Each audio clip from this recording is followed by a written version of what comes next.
All right, it's 11:47 and we are ready to start our second panel of the day. For our second panel, we're trying to do something new and exciting. We have a lineup of some fantastic artists who will be presenting for us today. Um, our first presentation is brought to you by Kimathi Muiruri, who is a senior undergraduate at the University of North Carolina at Chapel Hill with a double major in history and environmental studies. His piece is a poem titled The Bright Country. All Hello. right, Kimathi, you ready to go? Yeah, absolutely. Thank you very much Awesome. for the introduction, Arpan. Hello, everybody. Um, Thank you for giving me your time today to share what I've written. I feel I should introduce myself a little bit further and talk a little bit about the work that I'm going to be presenting. Um, like Arpan said, my name is Kimathi Muiruri. I am a senior at UNC, double major in history and environmental studies. I'm originally from Toronto, Canada, and as far as I know, every single one of my ancestors lived in Kenya. So I'm a first generation North American as well. I myself am not Muslim, but a lot of my life and my work, both personally and intellectually, has been adjacent to, inspired by, and formed by ideas which I found in the study of Islam, especially in West Africa and in the African diaspora.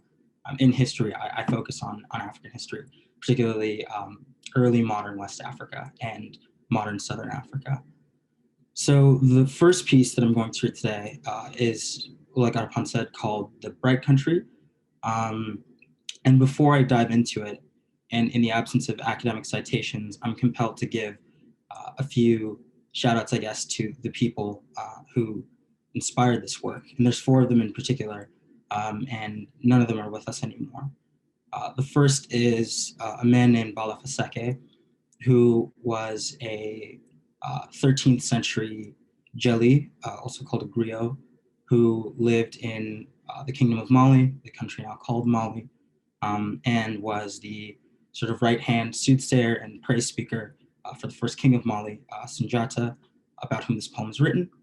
The second is one of the direct descendants of Bala Faseke, whose name was Mamadou Kouyaté, who was a griot of the same family line, who lived in the land now called Guinea in the 20th century, who kept this story that I've based my poem off of and guarded it and spoke it into the next person who I have to thank, which is the late Jibril Tassir Niane, who was a historian of African descent and of West Africa, who was the first, as far as I'm aware, to sort of translate and transcribe the Epic of Sunjata, on which this poem is based. Done so beautifully and so faithfully, as far as I can tell, to export the true meaning and feeling of the Epic of Sunjata. And the last is the great Sufi writer and poet Ibn Arabi, whose work or who lived sort of contemporaneously to Sunjata, but whose work, especially in the interpretation of desires, not only features in this poem, but has inspired me deeply in terms of poetic style and sounds. So, with my citations out of the way, this poem is called The Bright Country. I am a griot. I tell no lies. Listen to my story, you who wants to know the history of Mali. Our land, bright and blighted, of brown soil Sahel and black skinned bodies, bent the Niger round as though a metal smith of empire. It cradled the trees found west of Eden. Oh, marvel, a garden amidst fires. I am a griot. I tell no lies. Without me, the names of kings would fall into oblivion. For I once met Sunjata, son of the buffalo's wraith, 6 centuries after the prophet made Umrah and 4,000 miles forlorn. He crawled as a boy through the parched plains of the palace, as Ibn Arabi wrote of pastures for gazelles. I gazed in awe as he did so. and followed eagerly as he learned to run. I am a griot. I tell no lies. My word is pure of untruth, for it is the word of my father and the word of my father's father.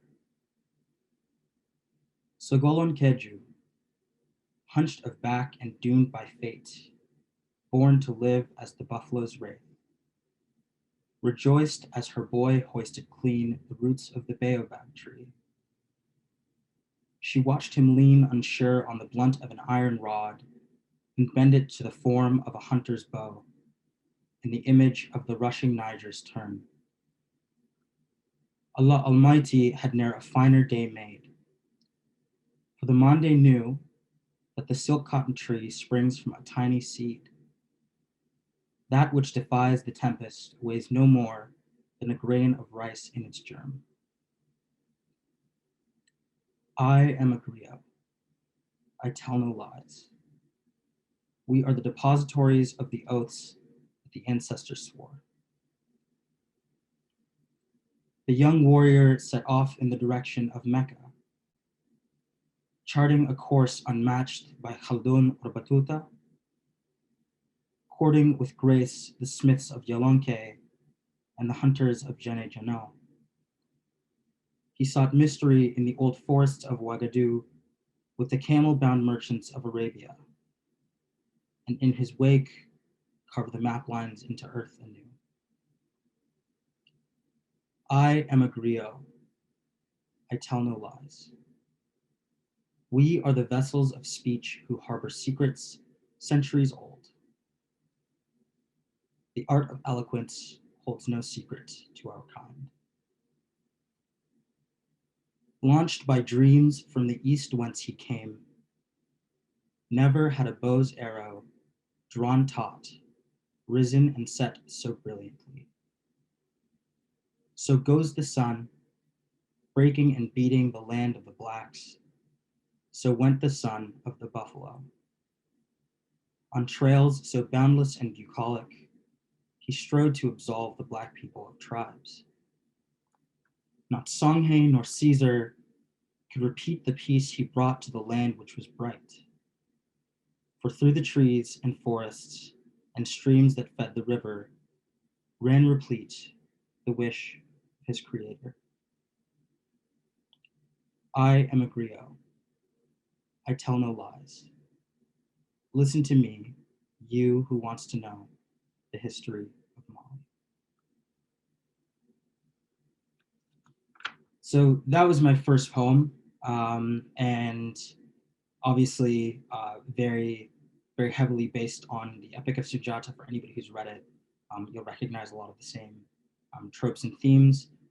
I was able to study that particular text under Dr. Lisa Lindsay here in the history department at UNC, and it really struck me. And it struck me in such a way, not only historic, but spiritual, moral, personal, and it sort of invoked in me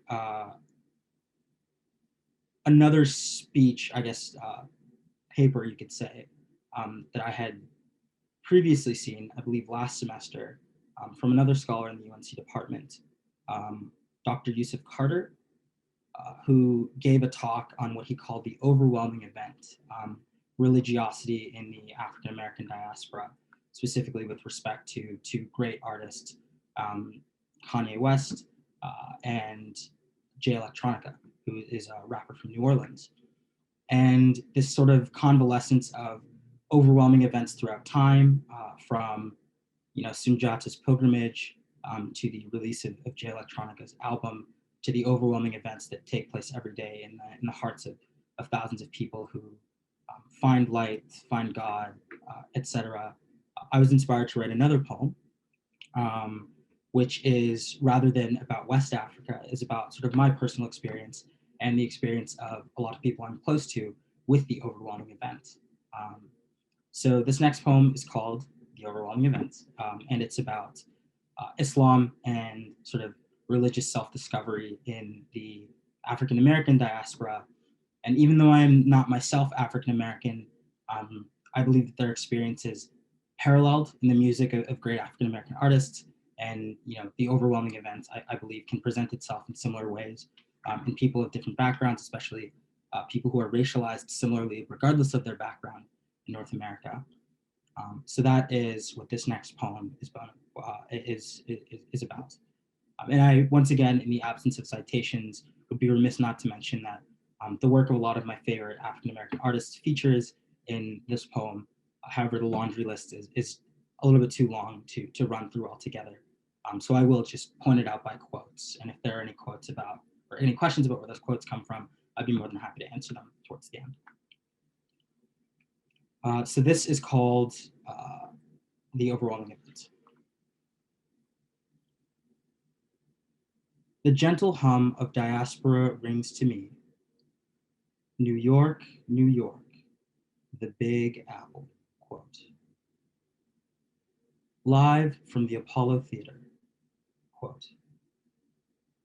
Millions of Othellos and countless Iagos dream of steamships due-bound east. In memories of transatlantic horror, I have got to find the meaning of life, she said. It is somewhere at the bottom of this bottle, he answered.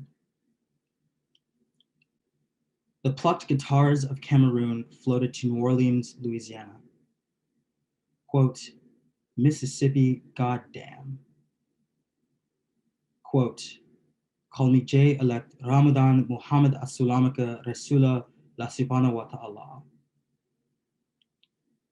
Through deluge and pestilence, greed and gluttony, there has to be more than this, she said. God works in mysterious ways, he answered.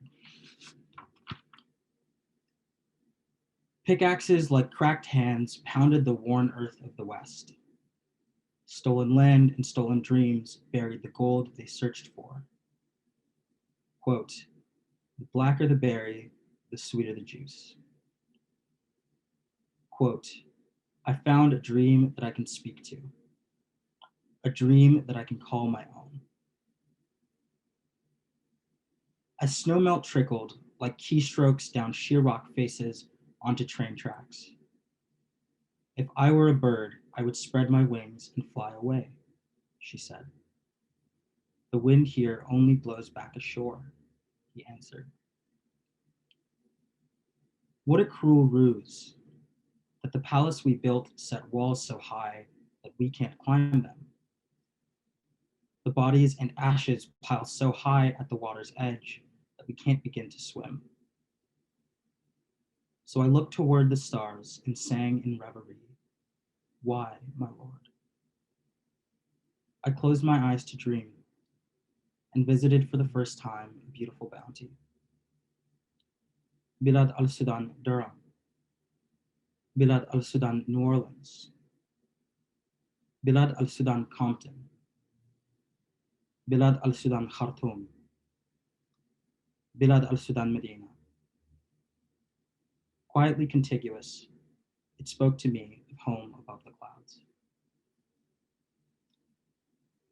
Thank you all very much, and thank you to the organizers for their gracious invitation to me to share my words with you. And thank you to the speakers on the previous panel who were all fantastic. And thank you all for taking interest at this critical moment in time for us and for the entire world in reckoning with race in all of the different spaces, intellectual and interpersonal, that we occupy. I hope you all have a great afternoon. All right, thank you so much, Kimathi. That was a wonderful, wonderful presentation. We're gonna move on now to our second one. I just want everyone to have a moment to kind of recollect themselves after those two wonderful poems. Yeah, so our second presenter is Ibrahim Bechrouri, who is an artist, activist, and scholar of Moroccan origin, living between France and the United States. Ibrahim will be presenting his poem titled From DC to AC. All right. Thank you. Let's go. Assalamu alaikum.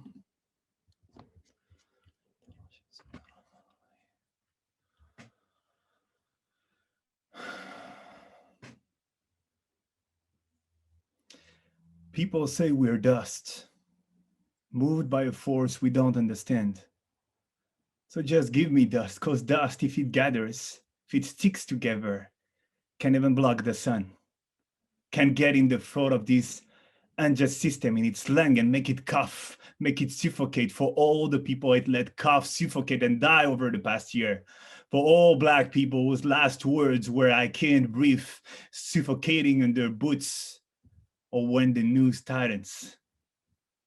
We'll make this system cough slavery, cough thievery, cough colony, cough blood and tears so we can drink them because we bled and cried so much at this point. But we dying of thirst.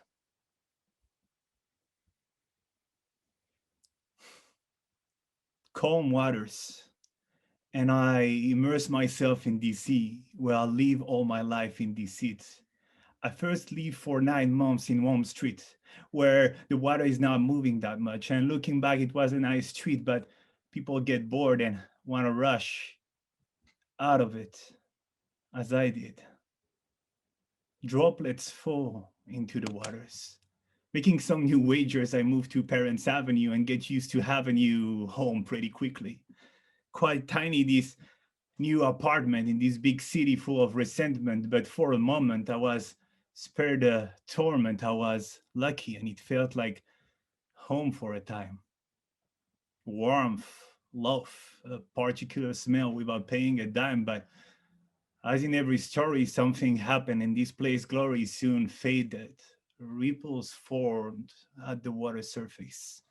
As I decided to find a new place but find none, I ended up in the streets with some other boys out for meat. I was lucky they called me friend in this area that I love so much that people saw as a hood full of fin. But for two of these guys, death was in a rush and took them.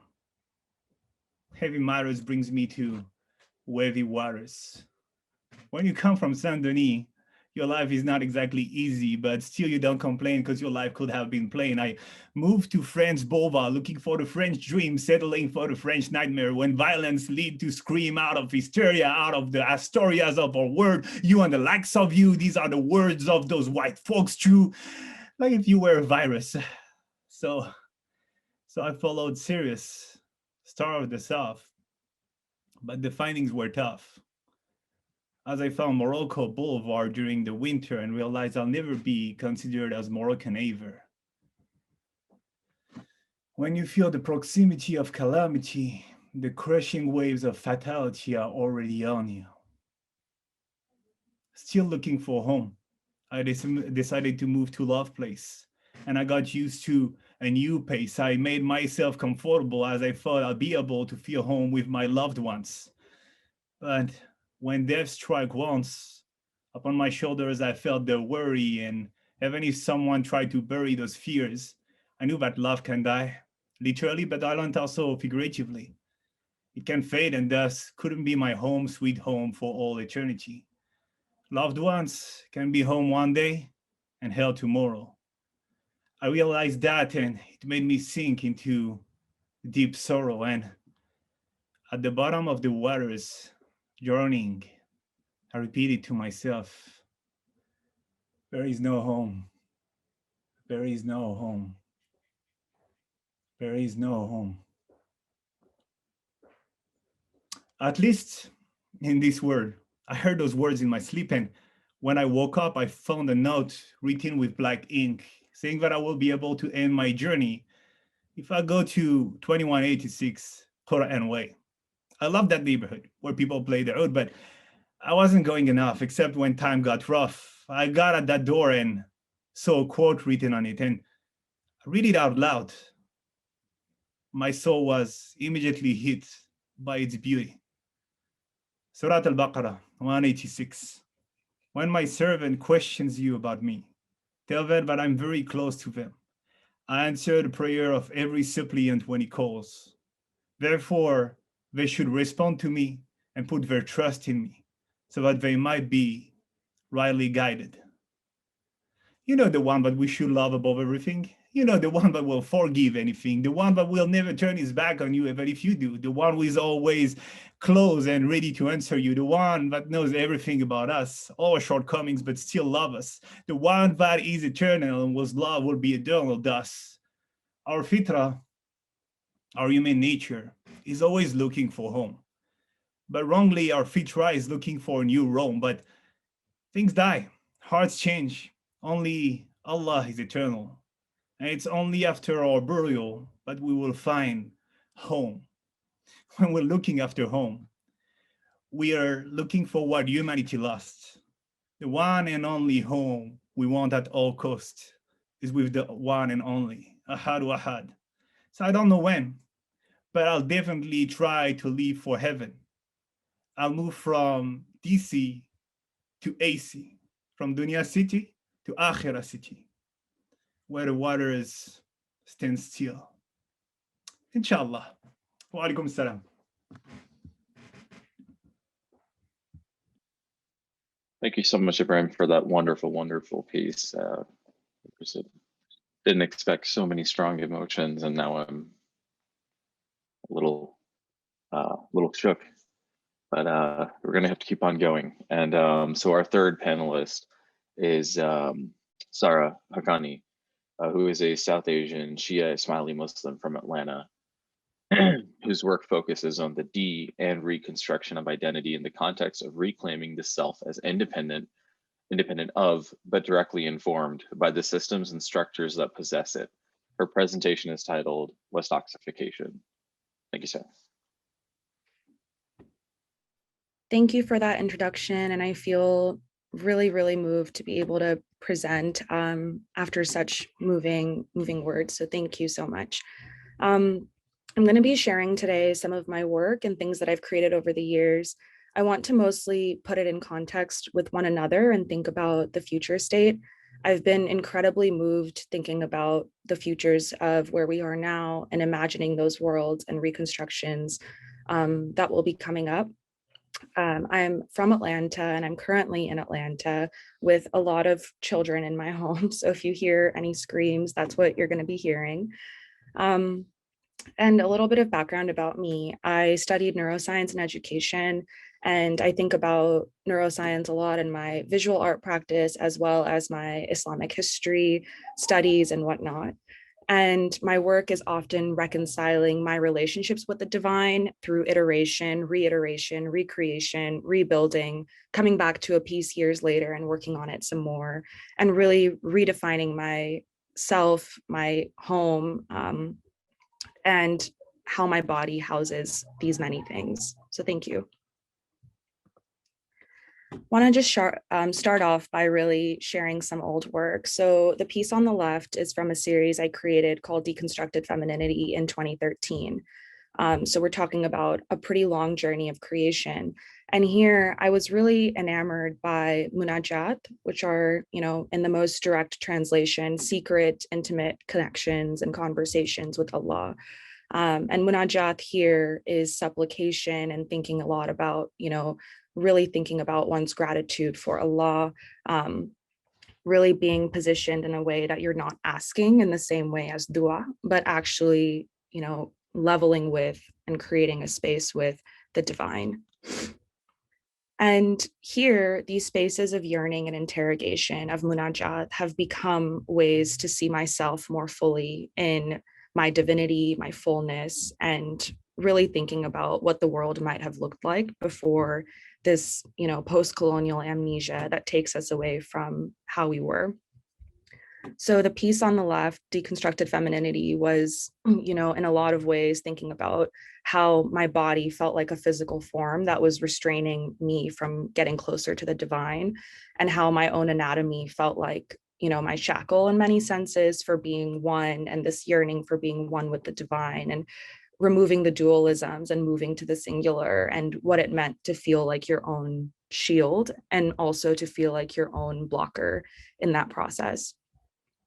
The piece on the right I created while I was studying in Morocco, And that piece is part of a series called Radical Mysticism.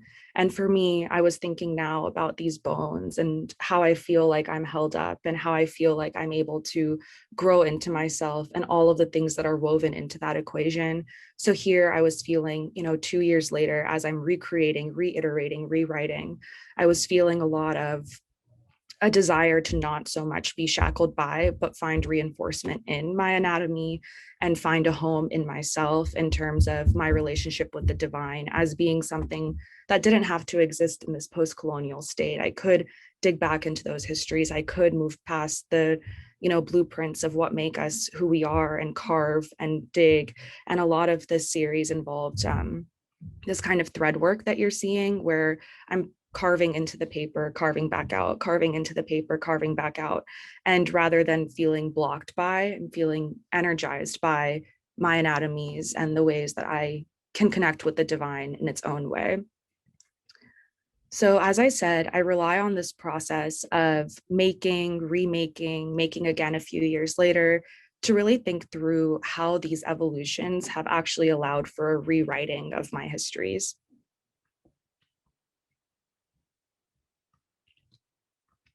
And here is some work that kind of highlights this. So the artwork that you're seeing on the left was actually part of a series of works presented recently through the American Muslim Futures exhibit with Muslim advocates. And in here, you can kind of see some of the imagery and the pencil work from the previous works as well. And this work, I think, is really a product of those years of creation, recreation, excavation. Some elements were created in 2013, remixed and reimagined for the moment. And while I was really making this, I was rereading In the Presence of Absence by Mahmoud Darwish, and rereading, I think, is similar to this reiteration, where every time you revisit a text with a new context, it's a new being that's experiencing it. And one line that really stood out to me again this time around with this reiteration was, "Do not regret the war that ripened you, just as August ripens pomegranates on the slopes of stolen mountains." Each and every encounter with this phrase has really allowed for that reimagining. And I took that line and I ran it through a broken neural network called Attention GAN. It's available through Runway. And if you have any questions about using AI for art, I'm happy to answer them afterwards. So I ran all of these words through this broken neural network in different combinations about the war that ripens you, the war that, the wars that we're living now, the wars that Mahmoud Darwish was talking about in exile, and really took these random outputs and turned them into collages of these mystical flower shapes that you're seeing. These were a result of 20 experiments that led to collages that led to free-form images that I then turned into these collages through looking for patterns in the abstract and not really going in with an expectation of what I would find with this reimagining, but thinking about how what I'm seeing is really allowing for me to think about the Islamic miniature and reimagining it for this poem, for this work, for this moment. And then on the right here, you'll see, a new reiteration of this piece where I was thinking more about, now I've gotten into the digital and the histories, and I wanted to get into the organic and the form. And I'll share a little bit more about this piece on the next slide. But I wanted to really dig into how the organic line was really blending into these histories and creating more of a presentness to something that felt very temporally past or future. And here is some other recent work, and this is where Westoxification comes in, which was what I was supposed to talk about this whole time, but wanted to share a little bit more context. So the work on the left is a real excavation and thinking about how my family histories and the ancestors that we've lost play into our understandings of ourselves. So the pieces and figures you see are taken from my late grandfather's newspaper clippings, and he grew up in my house, was one of the primary people who raised me. And thinking about the material that's framed to him and reimagining it from the perspective of it being framed to me has been integral in my re-remembering of him. So here is a Gujarati newspaper that he read. And in that Gujarati newspaper is a piece about Muslim girls throwing rocks at the police in Kashmir during the ongoing Kashmiri occupation. And in this moment, I was feeling a lot of, as I revisited this, I really was thinking like, oh, I wish I could talk to him about it. I wish I could sit with him and understand, where he's standing, how he's thinking, how his histories have led him to have a different optimism than I might have, because of the things he's survived. And in this moment, I decided that in order to excavate and, recreate, I dug into some of my older neuroscience research of thinking about how a lot of memories can be implanted. They don't have to necessarily be real for something to have happened. It does not have to necessarily be a real occurrence, but can be something that you remember very fondly. And so in this embodiment process, I did a lot of contour drawings and connections to the material that I was finding, but wanted to reimagine to see how today's Sarah and that ancestor of mine both would approach the same media and think through how we take from it, how we depart from it, how we interpret it, and then seeking those insights and wisdoms in a way that I feel like I house rather than I have lost through his loss.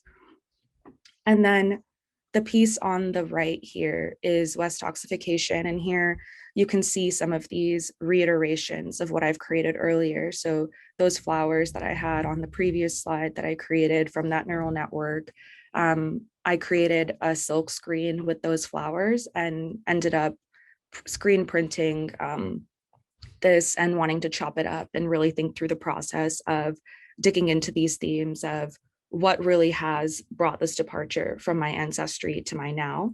And a lot of that feels like related to, in some senses, Jalal Ahmed's concept of Garbzadegi or Westoxification, and this desire to be in a place that feels quote unquote good, quote unquote safe, and in some ways has taken me further away from this ability to connect to my ancestors, especially those that I have lost. And here you'll see similar themes as well of, the newspaper clippings present once again, those flowers present once again, and now taking a new form and a new form of exploration and a new form of deconstruction here as well, to really allow for space to access those memories once again. And finally, I wanted to really share, the future of my work, because I think in recent months and years, I felt like I've been digging deeper into my ancestry, been digging deeper into the impacts that mystical Islam has on me, wanting to find, singles where there are doubles and doubles where there are singles. And more recently, in light of the pandemic and in light of a lot of displacement, personal and otherwise, I've been thinking about a project where we can think about, rewriting what home looks like and rewriting what the mosque looks like to just be a physical body and to create that home in a physical body. So this is a project I'm working on and I hope to be wrapping up this summer, called My Body, My Mosque, and wanting to really think about, I hold my own hand tightly. I call that prayer. So what does it look like to hold yourself and convert your physical space into your spiritual space during such a turbulent time? So this project is essentially going to be a toolkit that folks can use to really think about the steps they might need to take to turn their own bodies into their own spaces of worship, and what it looks like, especially in light of isolation, in light of the pandemic, and what it looks like across marginalizations, generations, languages, ancestries, to turn yourself into your spiritual guide and convert your body into your own space of worship. I was really moved, Ibrahim, by the poem you shared because of this idea of home as something that's only grounded in the afterlife. And for so long, and still I do feel that kind of yearning and desire and understanding to dig deeper into that. But in the last year of extreme isolation, I've been thinking about, if our bodies are these reflections of the divine, and if our bodies are, extensions of one another, then how much community can we find within ourselves? This is completely inspired by Dr. Azra Aksamija's Mosque Manifesto. She's a professor at MIT and works at the MIT Future Heritage Lab. And so my question then becomes rooted in her question of what would it mean to take my mosque with me wherever I'm forced to go in whatever condition or lack of condition or community I happen to arrive with. So her idea is really creating this garb and this kind of armor that you can wear that then, turns into your prayer mat, turns into your hijab, turns into your Quran. Like, how are you carrying, how are you moving these things across borders if you migrate or if you, flee and you reach a location and you're completely alone? How can you still congregate, pray in a way that feels right for you? So here I really think about this idea of garb as mosque and move it into body as mosque, and thinking about, how the minimum viable mosque is really rooted in the earth and our pasts, and thinking about a space that helps us get closer to our futures. That means recognizing that in some ways you are your own mosque. And then I really rely on Sufism and mystical Islam and literature to really think about how my work will take shape. So in that, I really feel that turning to selves as that vessel for the divine is incredibly inherent to Islam, and to know God's creation, and in many ways to know God themselves. And so not necessarily thinking about holding your own hand as prayer just as an isolation, but more holding your own hand as prayer to hold the divine's hand as prayer and feel that connectivity. I always create mind maps whenever I'm starting a new project. So I wanted to share, just because I know a lot of people have trouble right now with process when it comes to art and research. So I think about, what has prayer looked like and what are the considerations I need to be keeping in mind for this interactive journal. And then always think about, what are the questions that emerge from here? Where am I going? And so my main question here is, across generations, during isolation and displacement, how have Muslim women in particular turned our bodies into mosques and ourselves into our imams to preserve our divinity and our connectivity? And here I just have some project components. So here I want to make sure that I'm really tackling that intergenerational connection of interviewing my ancestors, the ones that are alive, the narratives of those who have passed.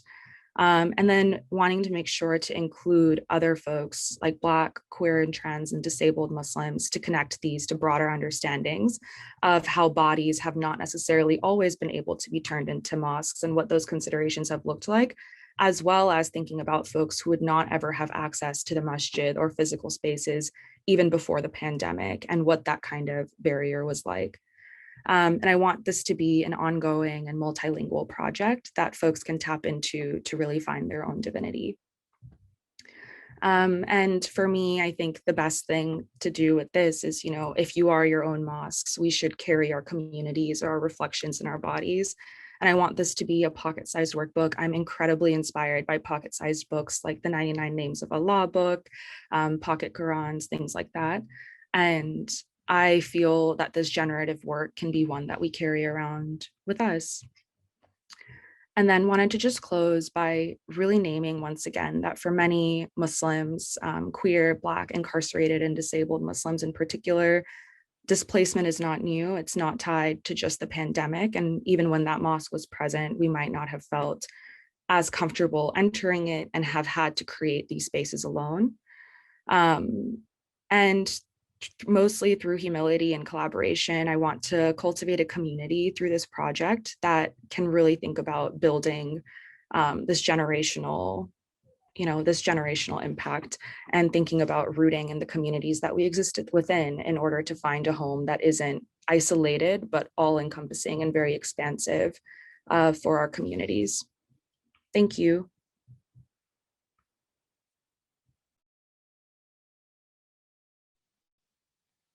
Thank you, Sarah, so much. There were so many lovely bits of that conversation that I'm going to hold on to forever, and I'm pretty sure many of our attendees will as well. I do want to clarify to the audience that if you would like to interact with these artists, the three of them were fantastic, and I think some of you might have questions, concerns, etc.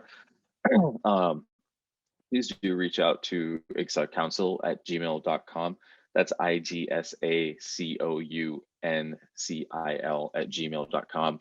And we can put you in contact with these artists. We did not want to do a Q&A, and we didn't want to change the plan, just to spring questions onto the artists today without them being prepared. So please let us know if you do want to get in touch with them, and we could facilitate that process. I think everyone enjoyed that panel.